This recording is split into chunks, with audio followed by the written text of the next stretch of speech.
Hello friends, it's Val from the future, and a little quick side note. So basically this was supposed to be one video, but it turned out to be so long, and I decided I would do two. One where I was just reading, so that was my reading vlog. It was completely without spoilers, so if you haven't read the book, you should probably go watch that video. And now this video is the second part. It's basically an analysis and critique of the book, so everything I found good and bad and what my thoughts were. Yeah, it's kind of an in-depth video, so yeah, but it does include spoilers, so yeah, I think that's all I have to say. Let's go, have fun. I'm in agony and pain. This son of a bitch. This insane son of a bitch, oh my god.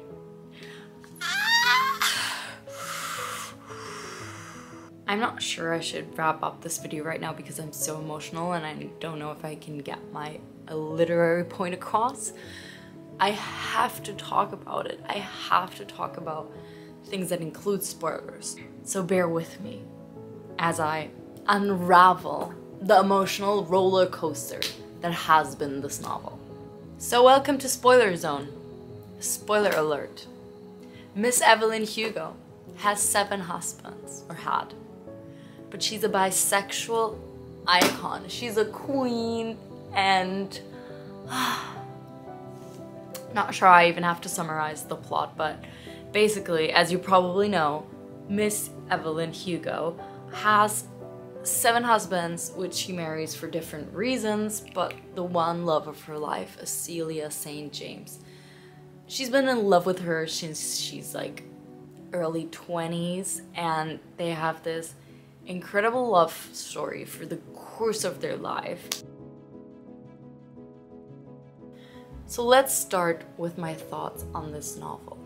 I've come to realize that the writing of Monique is the absolute worst. Like, it sucks. It's two-dimensional, it's weird, it's icky, it makes me uncomfortable, but I could look over it or through it or whatever for the sake of the love story. When it comes to the love story, some parts are decently written that are very touching. Doesn't mean they're good in a literary way, but still, like, I'm a sucker, so I loved it. Monique's character and her storyline have a potential in the sense that, you know, the things that characterize millennials, or the things that millennials often struggle with, is living in a big city, being stuck in this internship as situation for forever, not having any good job opportunities, not getting paid, you know, inflation, like all of these things. And those are super important and valid things, and that's not what I mean when I say cringy millennial, because I think that could have been a relevant social critique. But in this version, it was just like the millennial dream it was totally unrealistic, and it was weird. I think Taylor Jenkins Reid, I looked down because I kind of forget her name all the time, tried to give her an arc. You know, she's this like not confident little millennial girly who at the end is like confident, and she can call her boss and ask for a raise and all of that. But I was just like, that's not how personal development works, at least not in my world. So it was just all super unbelievable and just read like a complete cautionary tale. So her arc was not an arc for me, and I didn't care about it. My third issue with the book is race and representation. So Monique is a biracial woman, and it's not very often mentioned. It doesn't really add to her character. There's no like discussion, like no real discussion of race, class, racism. It's just like, oh, I'm biracial. And the only time she mentioned it is when she has this insanely cringy comment when Evelyn Hugo says, oh, I'm bisexual. And she's like, I understand that because I've been 2 halves and that don't fit in one box and all this thing. And it's just like so old. I just think that most of us have come to see our identities as a multitude of things. For example, me, I am Latina, but I am also white. I am also German, but by heritage, I'm Croatian and Mexican. So I'm like Latina and Slavic, but nobody comes up on the street and says, oh, you look really Latina and Slavic, you know what I mean? I'm bisexual, you know, I date women, but I'm also like very straight passing and straight looking and all of that. And when I'm with my boyfriend, nobody thinks I have an obsession with hot women, but I do, and I think y'all know this. So when I read something like, oh, I'm two halves, yada yada, I'm just like, girl, no. You know, this kind of multitude of identity, that's a discourse that's extremely intense within somebody, within me and within everybody. But when you just drop 3 lines and saying, I'm two halves, I'm just not buying it. It doesn't evoke anything in me. Hello, it's Val from the future again. I just wanted to clarify something because I'm not sure that my wording was super clear, and I think it's a very important topic. So I don't have a problem with her struggling with the fact that she has a white mother and a black father and that she feels too white in black spaces and too black in white spaces, because like I was trying to say, I think that's a very, very intense internal discourse for a lot of people who are mixed race or who are, for example, you know, bisexual. Like, it does relate, like being bisexual and biracial. There is a connection emotionally that could be drawn. But what bothered me was not that the topic was brought up. Like, no, I think that's a very, very interesting and super valid topic, but it was just not executed very well, in the sense of it was mentioned once in literally 2 sentences, and also the 2 sentences were super cheesy and flat. That's what I was trying to say with I am 2 halves. It's just like, yes, you are 2 halves, but by saying just that, you're not really saying anything. You're not really evaluating how it makes you feel, what impact it has on your life, etc. So I think if you really want to bring up the topic of bisexuality and being biracial, then I think it should have, you know, just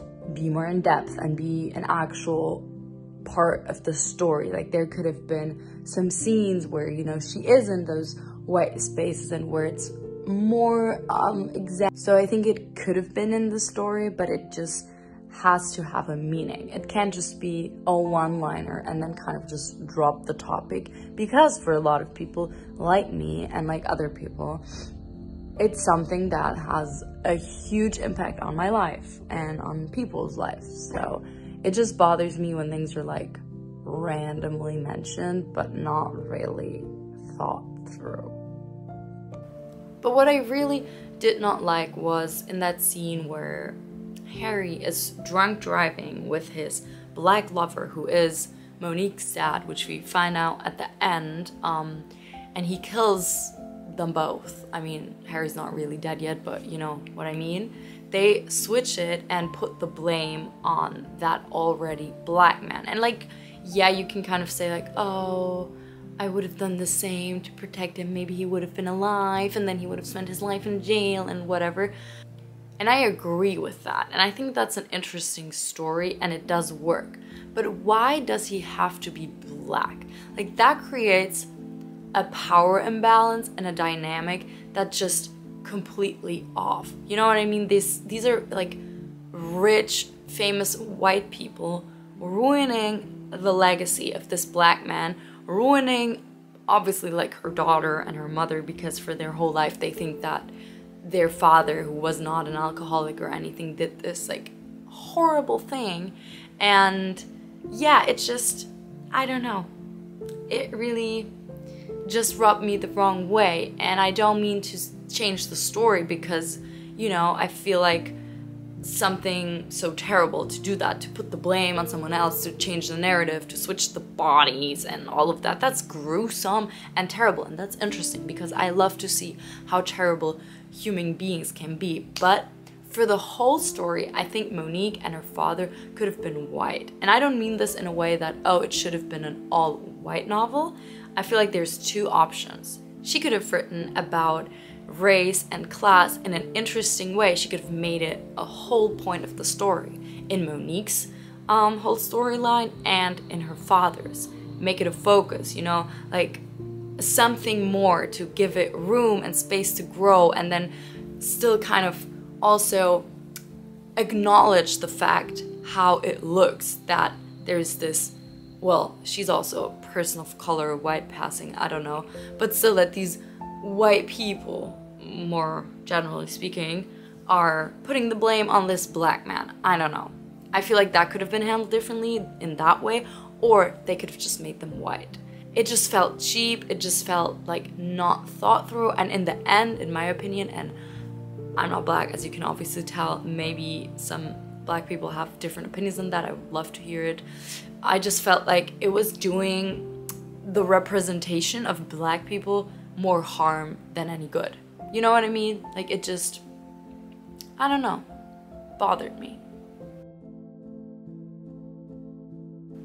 I was on TikTok today, as I've told you. I found this one person speaking about Latino representation in the sense that Evelyn Hugo, or I forgot what her real name was, I think Diaz or something, that her denying her Cuban and Latinx heritage was kind of like, you know, like not a good move, that it was problematic and that it was weird because it was just like mentioned in the beginning and then it was never mentioned again, and she never really like goes back to her heritage and whatever. And I wasn't fully convinced by it because I have a slightly different opinion on that, but I wanted to mention it because I think it's an opinion that's out there.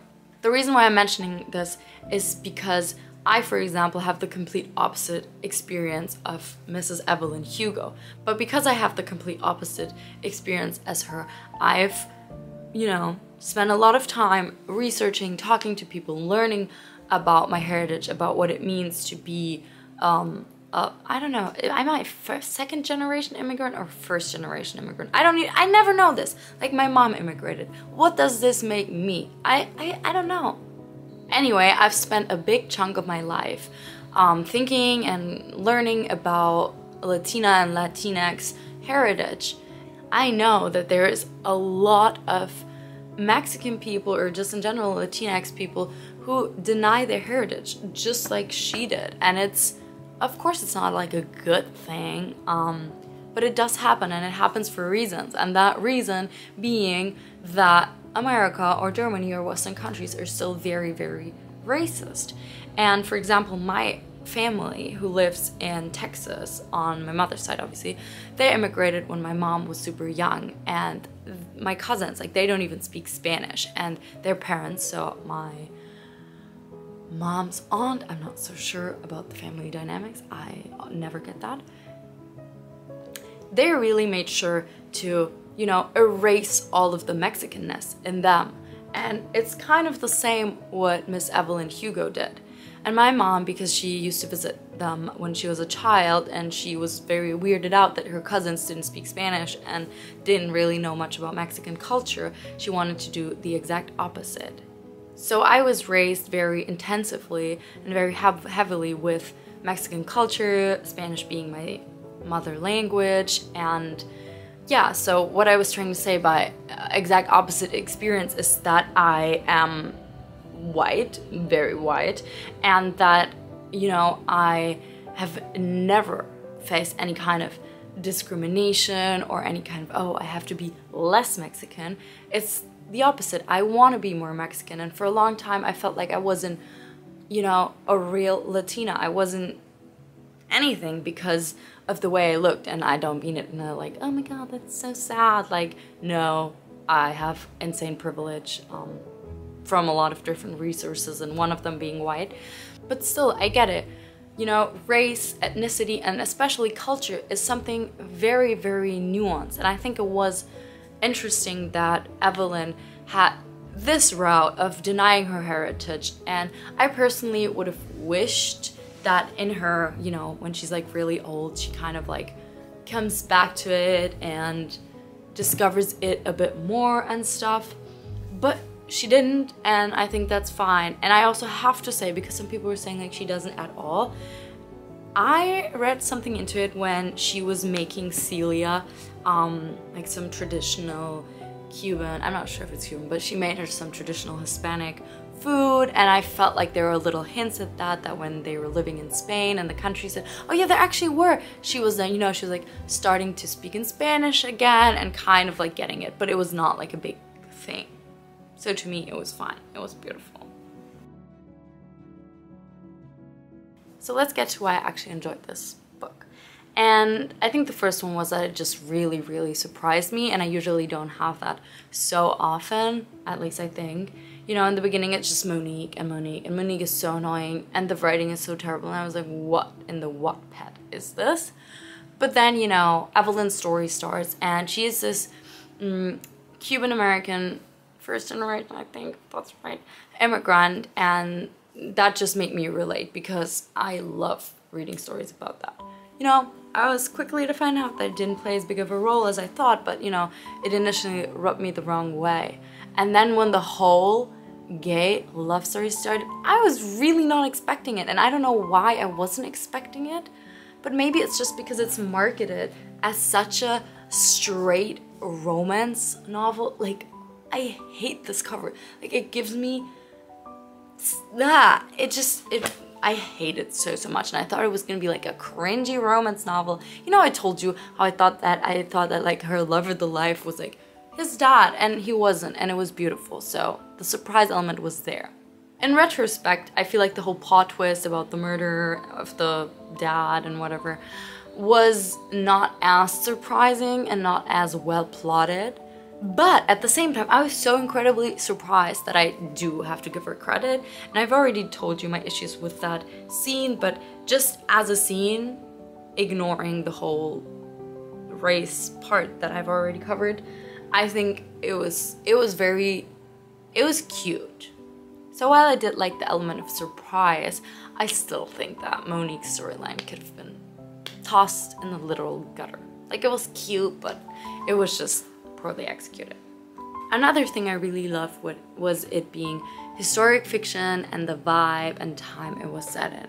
I mean, movie stars, like the hottest women on the planet being bonkerly gay for each other, like that's my fantasy. Like, that's a dream I had never thought I needed, you know? And especially because their descriptions are so superficial, but I found the discussion of marriage and love actually very interesting and fresh. I wouldn't say refreshing, but I wouldn't say fresh. Like, it's not crazy out there, but it's still a bit out there, and I liked it because at the end of the day, Evelyn marries her husbands for different reasons, you know what I mean? And she really shows that there's so many different variations of love. And especially as a bisexual person, I can relate so hard. Why did my TV turn out? I relate a lot to that because I have loved each person I've loved very differently, and I've loved women differently than I've loved men, and I've loved men differently from other men. So I find that like nice and interesting and beautiful and relatable because it's just something that isn't like often talked about in that same setting. Like, I have a lot of like serious and like literary books that talk about, you know, the concept of love, but I found it refreshing to be in like such a relatable, fast-turning novel and this like very easy to digest to have that, because, you know, there's so much straight romance novels out there, like, you know, talking about monogamous heterosexual relationships, and I don't need that in my life, you know. I really don't need that in my life, and if you enjoy that, that's completely fine, but I cannot, and that's why I loved it. It was the perfect combination of cringy straight romance novel and like deep and literary, oh, polyamorous, we're out there kind of stuff. And I know like Celia and Miss Evelyn Hugo weren't exactly like poly or open or whatever, but it was still like, you know, like she loved Harry differently than she loved Celia, and she loved Don, even though he's a dick, differently than she loved Celia, and she also loved that French weird dude differently, and that's just, I don't know, I loved it. I was a sucker for it. I don't think I have to indulge too long in the fact that I absolutely adore this lifelong love story because, you know, I don't believe in marriage and lifelong love. unfortunately. Maybe I'm a cynic, I don't know. But I don't believe in it, and reading that that was escapism. That was pure escapism, you know? Like, falling in love at 20 and like weeping on her deathbed. I want that. I'm not sure I can ever get it. Maybe I will. But that was so hot. And now let's get to the final part, which is quotes. This book made me feel like I was 13 again, reading The Fault in Our Stars and being obsessed with slightly cringy and overwritten quotes, but that are ultimately very beautiful. How many times have I said beautiful in this video? I'm getting manic. Doesn't it bother you that your husbands have become such a headline story, so often mentioned, that they have nearly eclipsed your work and yourself? That all anyone talks about when they talk about you are the 7 husbands of Evelyn Hugo? And her answer was quintessential Evelyn. No, she told me. Because they are just husbands. I am Evelyn Hugo. And anyway, I think once people know the truth, they will be much more interested in my wife.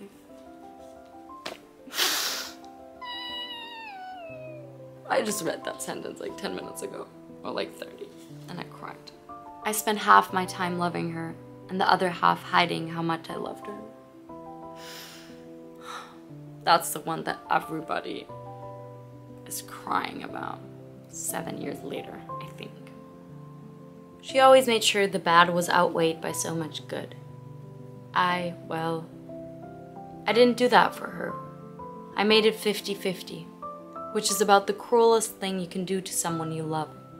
Give them just enough good to make them stick through a hell of a lot of bad.